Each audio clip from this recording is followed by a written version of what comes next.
ആ ബ്രഹ്മാവ് കണ്ടു നിൽക്കെ തന്നെ അവർ ആദ്യമേ തന്നെ വേദങ്ങളെ പിടിച്ചു.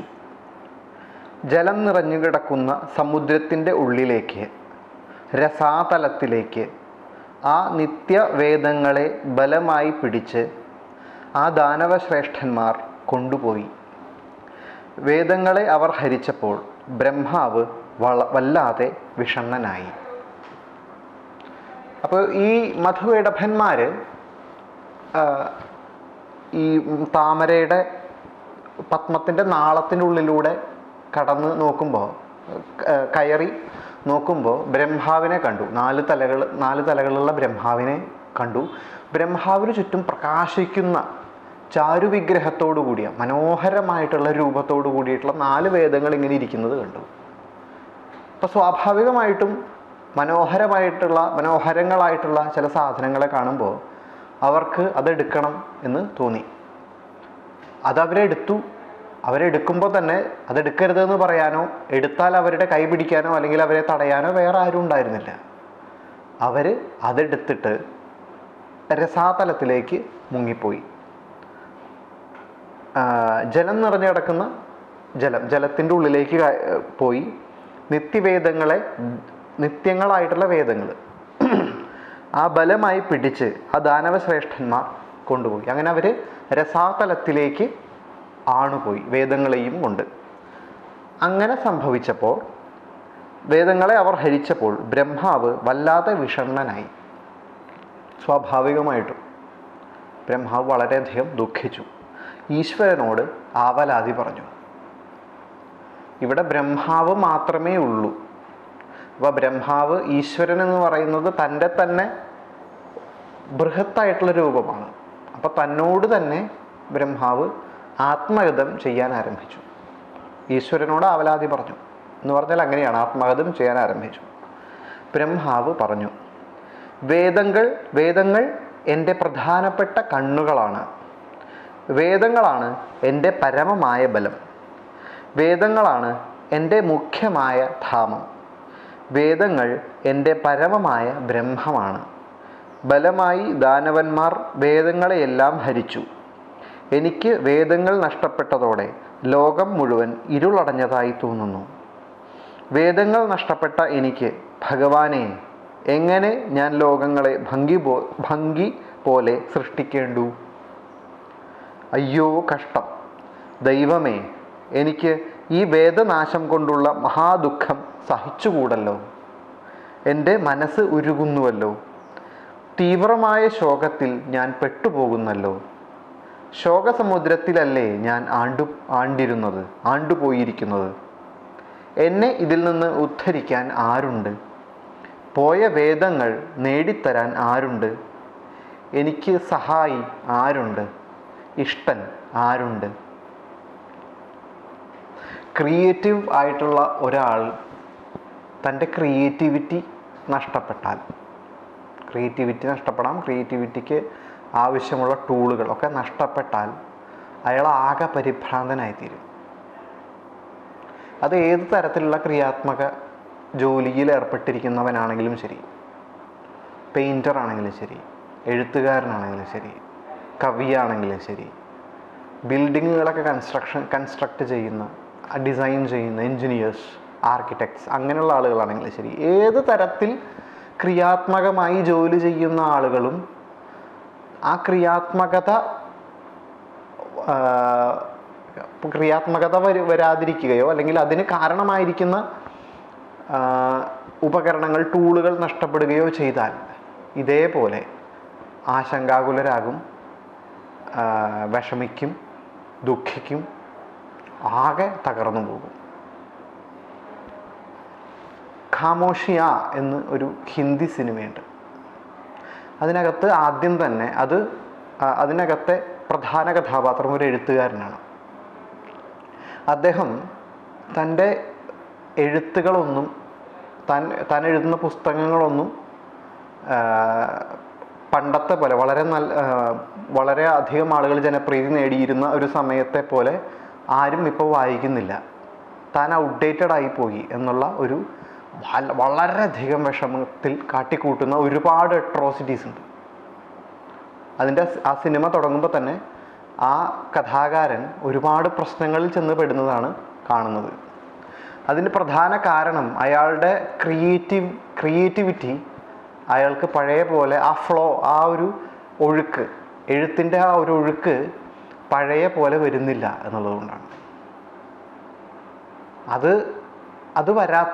അത് വരാതിരിക്കുമ്പോൾ, ഒരു ക്രിയേറ്ററെ സംബന്ധിച്ചിടത്തോളം അത് വരാതിരിക്കുന്ന സമയത്ത് ചുറ്റുമുള്ളത് മുഴുവൻ തകർന്നു പോകുന്നതായിട്ട് അയാൾക്ക് അനുഭവപ്പെടുക സ്വാഭാവികമാണ്. ക്രിയേറ്റീവായിട്ടുള്ള എല്ലാവർക്കും ഉള്ള അനുഭവമാണത്. ഇവിടെ ബ്രഹ്മാവ് ക്രിയേറ്ററാണ്. ബ്രഹ്മാവിനെ ക്രിയേറ്റ് ചെയ്യാൻ സഹായിക്കുന്ന ബ്രഹ്മാവിൻ്റെ ടൂളുകളാണ് വേദങ്ങൾ. ഈ കാണുന്ന പ്രപഞ്ചത്തെ മുഴുവൻ പല രീതിയിൽ സമയത്തിലൂടെയും സ്ഥലത്തിലൂടെയും സ്പേസിലൂടെയും ടൈമിലൂടെയും ക്രിയേറ്റ് ചെയ്തുകൊണ്ടിരിക്കുന്ന ബ്രഹ്മാവിന് തൻ്റെ ഈ ക്രിയേഷന് സഹായിച്ചുകൊണ്ടിരിക്കുന്ന വേദങ്ങൾ പെട്ടെന്ന് നഷ്ടപ്പെട്ടപ്പോൾ ആകെ തകർന്ന അവസ്ഥയായി. അങ്ങനെ ആണ് ഈ ആത്മകഥ മുഴുവൻ വരുന്നത്. കള്ളയോ കഷ്ടം, അതീവ ദുഃഖത്തിലാണ്ട് പോവാണ്. എനിക്ക് ഈ വേദനാശം കൊണ്ടുള്ള മഹാദുഃഖം സഹിച്ചുകൂടല്ലോ, സഹിക്കാൻ പറ്റുന്നില്ല. എൻ്റെ മനസ്സുരുകുന്നു. തീവ്രമായ ശോകത്തിൽ ഞാൻ പെട്ടുപോയല്ലോ. ഇതിൽ നിന്നും എന്നെ ഉദ്ധരിക്കുവാൻ ആരുണ്ട്? ദുഃഖത്തിൽ വീണുപോയി. സ്വയം കരകയറുക എന്ന് പറയുന്നത് സാധ്യമല്ല. അപ്പോൾ എന്നെ ആരെങ്കിലും ഉദ്ധരിക്കണം. എന്നെ ആരുദ്ധരിക്കും എന്നൊക്കെ സ്വയം നെടുവീർപ്പിട്ടുകൊണ്ട് ദുഃഖിച്ചുകൊണ്ട് ആത്മഗതം ചെയ്തുകൊണ്ടിരിക്കുകയാണ് ബ്രഹ്മാവ്. വൈശമ്പായനൻ പറഞ്ഞു, ഇപ്രകാരം പറയുന്ന ആ ബ്രഹ്മാവിന്, അല്ലയോ നൃപോത്തമ, ഹരിയെ സ്തുതിക്കുന്നതിനുള്ള ബുദ്ധി ഉണ്ടായി. അപ്പോൾ ഇങ്ങനെയൊക്കെ കുറച്ചു നേരം ദുഃഖിച്ചിരുന്നു, പല കാര്യങ്ങൾ ചിന്തിച്ചിരുന്നു ബ്രഹ്മാവ്. ഇനി എന്ത് ചെയ്യും? ഞാൻ ഇത്രയും കാലം സൃഷ്ടി ചെയ്തുകൊണ്ടിരുന്നത് ഈ വേദങ്ങളുടെ അറിവ് കൊണ്ടാണ്, ഈ വേദങ്ങളുടെ ബലത്തിലാണ്. ഇനി ഇതില്ലാതെ ഞാൻ എങ്ങനെ സൃഷ്ടി ചെയ്യും? സൃഷ്ടി ചെയ്തില്ലെങ്കിൽ എൻ്റെ നിലനിൽപ്പിന് എന്തർത്ഥമാണുള്ളത്? ക്രിയേഷൻ എന്നുള്ളതാണ് എൻ്റെ ജോലി. അതിന് വേണ്ട കാര്യങ്ങളില്ല എങ്കിൽ പിന്നെ എൻ്റെ നിലനിൽപ്പിന് എന്താണ് കാര്യം? ഞാൻ ജീവിച്ചിരിക്കുന്നത് എന്തിനാണ്?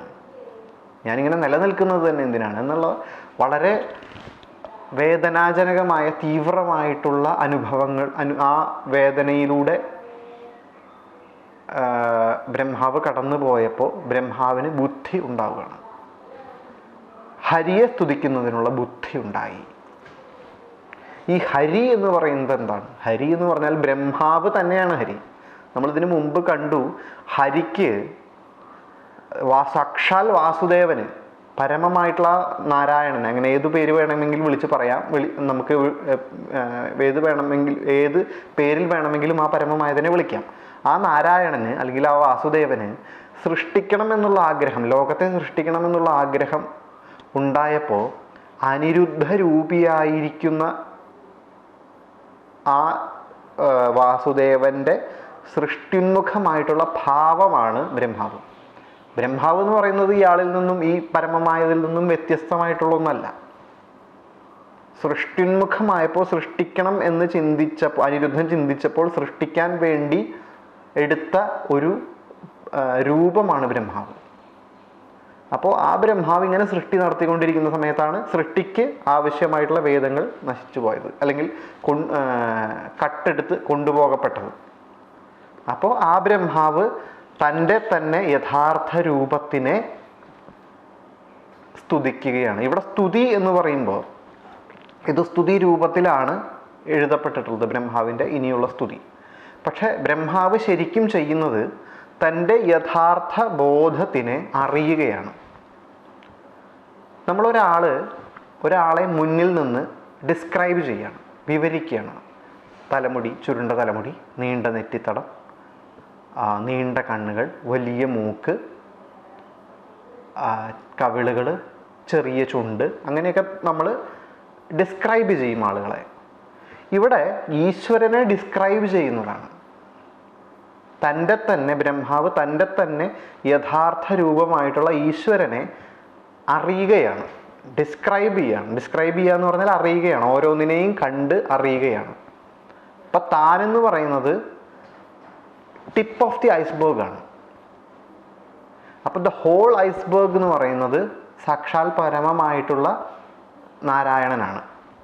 അപ്പം ടിപ്പ് ഓഫ് ദി ഐസ്ബർഗ് താൻ തന്നെയാണ് യഥാർത്ഥ നാരായണൻ എന്ന് അറിയുന്ന ആ അറിവിൻ്റെ എക്സ്പ്രഷനാണ് ഈ സ്തുതി. ഇത് സ്തുതി രൂപത്തിലുള്ളതാണ്. പക്ഷെ അത് സ്തുതിയാണെങ്കിലും ഈ എന്നെ സൃഷ്ടിക്കാൻ നിയോഗിച്ച ആ പരമമായിട്ടുള്ള ഈശ്വരനെ ധ്യാനിക്കുകയാണ് ബ്രഹ്മാവ് ഇവിടെ ചെയ്യുന്നത്. ധ്യാനിക്കുക എന്ന് പറഞ്ഞാൽ കാണുക. ആ കാണുന്നതിലൂടെ ആ ഈശ്വരൻ്റെ വിവിധ ക്യാരക്ടറിസ്റ്റിക്സിനെ ഡിസ്ക്രൈബ് ചെയ്യുകയാണ് ഇവിടെ ബ്രഹ്മാവ് ചെയ്യുന്നത്. അപ്പോൾ ബ്രഹ്മാവിൻ്റെ സ്തുതി ആരംഭിക്കുകയാണ്. ബുദ്ധിസത്തമ പിന്നെ അതിനുശേഷം കൈകൂപ്പിക്കൊണ്ട് പ്രഭു ജപ്യം ജപിച്ചു. ജപിക്കേണ്ടതായിട്ടുള്ള സ്തുതി. ആ സ്തുതി ബ്രഹ്മാവ് തൻ്റെ തന്നെ മുഴുവനായിട്ടുള്ള രൂപമായിട്ടുള്ള നാരായണനെ സ്തുതിക്കുകയാണ്. ബ്രഹ്മാവിൻ്റെ സ്തുതി. ഓം വന്ദനം ബ്രഹ്മഹൃദയ വന്ദനം മമ പൂർവജ ലോകാദ്യ ഭുവനശ്രേഷ്ഠ സാഖ്യയോഗനിധേ വിഭോ. അപ്പോൾ ടിപ്പ് ഓഫ് ദി ഐസ്ബർഗ് ആയിട്ടുള്ള ബ്രഹ്മാവ് തൻ്റെ തന്നെ മുഴുവനായിട്ടുള്ള രൂപമായിട്ടുള്ള നാരായണനെ സ്തുതിക്കുന്നതാണ്. വന്ദനം ബ്രഹ്മഹൃദയ, ബ്രഹ്മാവാകുന്ന എൻ്റെ ഹൃദയത്തിൽ നിവസിക്കുന്നവനെ, അവിടത്തേക്ക് വന്ദനം. വന്ദനം മമ പൂർവജ, എൻ്റെ മുമ്പിലുള്ളവനെ, എൻ്റെ മുന്നിലുണ്ടായവനെ, അല്ലെങ്കിൽ ഞാൻ തന്നെയായി ഇപ്പോൾ ഇരിക്കുന്നവനെ. ഞാനായി ഇപ്പോൾ ഇരിക്കുന്നത് അവിടുത്തെ ഒരു ഭാഗമാണ്. അപ്പോൾ എൻ്റെ മുന്നിലുള്ളവൻ, എൻ്റെ മുമ്പിൽ ഉള്ള എൻ്റെ പൂർണ്ണമായിട്ടുള്ള രൂപത്തോടു കൂടിയവനെ, ഞാൻ അവിടുത്തെ ഒരു ഭാഗമാണ്, എൻ്റെ തന്നെ മുഴുവനായിട്ടുള്ള രൂപത്തോടു കൂടിയവനെ. ലോകാദ്യ, ലോകത്തിൽ ആദ്യം ആയിരിക്കുന്നവനെ. ഭുവനശ്രേഷ്ഠ, എല്ലാ ഭുവനങ്ങളിലും വെച്ച് ഏറ്റവും ശ്രേഷ്ഠമായിരിക്കുന്നവനെ. സാഖ്യയോഗനിധേ വിഭോ, സാഖ്യം യോഗം എന്നിവയുടെ നിധിയായിരിക്കുന്ന, അറിവ് പ്രവൃത്തി ഇങ്ങനെ രണ്ടിൻ്റെയും നിധിയായിരിക്കുന്നവൻ, ഉറവിടമായിരിക്കുന്നവൻ. വിഭോ വ്യക്താവ്യക്ത കരാചിന്യ ക്ഷേമമാർഗസ്ഥിത പ്രഭോ വിശ്വഭുക്കേ സർവഭൂതാന്തരാത്മാവേ അയോനിജ. വിവിധ പേരുകളാണ്. ആ ബ്രഹ്മാവ് നാരായണൻ്റെ വിവിധ സ്വരൂപങ്ങളെക്കുറിച്ച് പറയണം. വ്യക്താവ്യക്തകരൻ, വ്യക്തവും അവ്യക്തവുമായിട്ടുള്ള ഈ പ്രപഞ്ചത്തെ ഉണ്ടാക്കിയവൻ. വ്യക്താവ്യക്തകരൻ. അചിന്ത്യൻ, ഒരു കാരണവശാലും ചിന്തിക്കാൻ സാധിക്കാത്തവൻ. ഭഗവാനെക്കുറിച്ച് ചിന്തിക്കാനോ ഭഗവാനെക്കുറിച്ച് മനസ്സിലാക്കാനോ സാധിക്കുകയില്ല, അങ്ങനെ സാധിക്കാത്തവൻ. ക്ഷേമമാർഗസ്ഥിത, എപ്പോഴും ക്ഷേമമായിട്ടുള്ള, എപ്പോഴും ക്ഷേമത്തിൻ്റെ മാർഗത്തിൽ സ്ഥിതനായിരിക്കുന്നു. പ്രഭോ വിശ്വഭുക്കേ, വിശ്വഭുക്ക് വിഷ്ണു സഹസ്രനാമത്തിലെ ഒരു നാമമാണ് വിശ്വഭുക്ക്. വിശ്വഭുക്ക് എന്ന് പറഞ്ഞാൽ വിശ്വത്തെ ഭുജിക്കുന്നവൻ. ഭഗവാനാണ് വിവിധ ജീവന്മാരായിട്ട്, നമ്മൾ ഓരോരുത്തരുമായിട്ട്, നമ്മൾ മാത്രമല്ല ഈ കാണുന്ന പ്രപഞ്ചത്തിലെ എല്ലാ വസ്തുക്കളുമായിട്ട് നിലനിൽക്കുന്നത്. ആ വസ്തുക്കളായിട്ട് നിലനിന്നുകൊണ്ട് ഈ പ്രപഞ്ചത്തെ തൻ്റേതായിട്ടുള്ള ഇന്ദ്രിയങ്ങളെ കൊണ്ട് ഭുജിക്കുന്നവൻ വിശ്വഭുക്ക്. ഇപ്പം ഞാൻ ഈ ലോകത്തെ അറിയുന്നുണ്ട്, ഞാൻ ഈ ലോകത്ത് പ്രവർത്തിക്കുന്നുണ്ട്. ഞാൻ എൻ്റെ പഞ്ചേന്ദ്രിയങ്ങളെ കൊണ്ട്, പഞ്ചജ്ഞാനേന്ദ്രിയങ്ങളെ കൊണ്ട് ലോകത്തെ അറിയുന്നു, പഞ്ചകർമ്മേന്ദ്രിയം കൊണ്ട് പ്രവർത്തിക്കുന്നു. അങ്ങനെ ഈ ലോകത്തെ ഞാൻ ഭുജിക്കുന്നു, ഈ ലോകത്തെ അനുഭവിക്കുന്നു. പഞ്ചേന്ദ്രിയങ്ങളെ കൊണ്ട് ലോകത്തെ അനുഭവിക്കുന്നു എന്ന് പറയുന്നത് പോലെ എന്നെപ്പോലെ നിങ്ങളും ഓരോ ജീവന്മാരും ഈ ലോകത്തെ ഭുജിക്കുന്നുണ്ട്. അങ്ങനെ ഈ ലോകത്തെ മുഴുവൻ ജീവന്മാരായിട്ട് ഭുജിക്കുന്ന പരമമായിട്ടുള്ള ജീവൻ ആണ് വിശ്വഭുക്കായിട്ടുള്ള ഭഗവാൻ. വിശ്വഭുക്കേ സർവഭൂത അന്തരാത്മാവേ, എല്ലാ ഭൂതങ്ങളുടെയും ഉണ്ടായ എല്ലാത്തിൻ്റെയും അന്തരാത്മാവായിട്ട് അകത്ത് ആത്മസ്വരൂപനായിട്ടിരിക്കുന്നവനെ. അയോനിജ, ജനിക്കാനൊരു ഉറവിടമില്ലാത്തവനെ. യോനി എന്ന് പറഞ്ഞാൽ ഉറവിടം, ജനിക്കുന്ന ഉണ്ടാകുന്ന സ്ഥലം. അയോനിജൻ എന്ന് പറഞ്ഞാൽ ഉണ്ടാകുന്ന സ്ഥലത്തിൽ നിന്നും ജനിക്കാത്തവൻ അല്ലെങ്കിൽ ജനിക്കാത്തവൻ. നിൻ പ്രസാദജനാണീ ഞാൻ ലോകനാഥ സ്വയംഭവ. ബ്രഹ്മാവ് തിരിച്ചറിയുകയാണ് തൻ്റെ തന്നെ സ്വരൂപത്തെ. നിൻ പ്രസാദജൻ ആണ് ഈ ഞാൻ, അവിടുത്തെ പ്രസാദത്തിൽ നിന്നും ജനിച്ചവനാണ്, അവിടുത്തെ ആനന്ദത്തിൽ നിന്നും ജനിച്ചവനാണ് ഞാൻ. കുട്ടികൾ ഈ മണ്ണ് കൊണ്ടൊക്കെ ഓരോന്നുണ്ടാക്കി കളിക്കുന്നത് അവരുടെ ആനന്ദത്തിൽ നിന്നാണ്. അപ്പോൾ സൃഷ്ടി വേണം എന്ന് ചിന്തിക്കുന്നത് ആനന്ദത്തിൽ നിന്നാണ്. അപ്പോൾ ഭഗവാൻ ലോകത്തെ സൃഷ്ടിക്കണം എന്ന് ചിന്തിച്ചപ്പോൾ ബ്രഹ്മാവിനെ ഉണ്ടാക്കി. അപ്പോൾ ഭഗവാന്റെ ആനന്ദത്തിൽ നിന്നുണ്ടായവനാണ് ബ്രഹ്മാവ്. നിൻ പ്രസാദജനാണീ ഞാൻ ലോകനാഥ, അല്ലയോ ലോകങ്ങളുടെ നാഥനായവനെ, സ്വയംഭവ, സ്വയം ഭവിച്ചവനെ. നേരത്തെ പറഞ്ഞ അയോനിജനാണ്, ജനിക്കാൻ ഒരു ഉറവിടമൊന്നുമില്ല, സ്വയം ജനിച്ചതാണ്. അതേ അർത്ഥത്തിലാണ് സ്വയംഭവ, സ്വയം ഉണ്ടായവൻ. നിന്നിൽ നിന്നൻ മാനസമാം മുൻജന്മം ദ്വിജപൂജിതം. ഇനി ഏതൊക്കെ രീതിയിലാണ് ഞാൻ നിന്നിൽ നിന്നുണ്ടായത് എന്ന് പറയാണ്. ബ്രഹ്മാവ് നിന്നിൽ നിന്നും, ബ്രഹ്മാവ് പരമമായിട്ടുള്ളതിൽ നിന്നും ഏതൊക്കെ രൂപത്തിൽ നിന്നും ഉണ്ടായി എന്നുള്ളത് പറയാണ്. നിന്നിൽ നിന്നിൻ മാനസമാം മുൻജന്മം ദ്വിജപൂജിതം. അറിവുള്ളവരാൽ പൂജിക്കപ്പെടുന്ന എൻ്റെ ആദ്യത്തെ ജന്മം എന്ന് പറയുന്നത് നിന്റെ മനസ്സിലാണ്. നിന്റെ മനസ്സിലാണ് ഞാൻ ആദ്യം ജനിച്ചത്. നിന്റെ മനസ്സിലാണ് സൃഷ്ടിക്കണം എന്നുള്ള ആഗ്രഹം ഉണ്ടായപ്പോൾ ഞാൻ ആദ്യം ജനിച്ചത്. ചാക്ഷുഷം രണ്ടാമതെൻ്റെ ജന്മമത്രേ പുരാതനം. അങ്ങനെ മനസ്സിൽ നിന്നും ഞാൻ ജനിച്ചു. രണ്ടാമത് കണ്ണിൽ നിന്നും, ചക്ഷുസിൽ നിന്നുമാണ് ഞാൻ ജനിക്കുന്നത്. അതായത് ബ്രഹ്മാവ് ഇതുവരെ, ഇപ്പൊ ബ്രഹ്മാവ് ഒരു താമരയുടെ മുകളിൽ ഇരിക്കുന്നതിന് മുമ്പായിട്ട് ബ്രഹ്മാവ് ജനിക്കുന്നതിൻ്റെ ഘട്ടങ്ങളെക്കുറിച്ച് പറയാം. അപ്പം ആദ്യം നിന്റെ മനസ്സിൽ ഞാൻ ജനിച്ചു, പിന്നെ ചാക്ഷുഷം രണ്ടാമതെൻ്റെ ജന്മം അത്രേ പുരാതനം. ഏറ്റവും പുരാതനമായിട്ടുള്ള എൻ്റെ രണ്ടാമത്തെ ജന്മം എന്ന് പറയുന്നത് നീ എന്നെ കണ്ടു. ചാക്ഷുഷം, കണ്ണിൽ നിന്നും ഞാൻ ജനിച്ചു എന്ന് പറഞ്ഞാൽ ഭഗവാൻ ആദ്യം മനസ്സിൽ ഇങ്ങനൊരു ആഗ്രഹം ഉണ്ടായി, പിന്നെ ആ ഉണ്ടായ ആഗ്രഹത്തിനൊരു വിഷൻ ഉണ്ടായി, കണ്ണുണ്ടായി. ചാക്ഷുഷമായിട്ടുള്ള അതാണ് രണ്ടാമത്തെ ഘട്ടം. നിൻ പ്രസാദാലെൻ്റെ മൂന്നാം ജന്മം വാചികമുത്തമം. അപ്പോൾ മനസ്സിൽ ബ്രഹ്മാവിനെ പറ്റി സങ്കല്പിച്ചു, പിന്നെ അതിനുശേഷം കണ്ണുകൊണ്ട് അത് കണ്ടു. മൂന്നാമത്തേത് വാചികം, വാക്കുകൊണ്ട് അത് ഉച്ചരിച്ചു.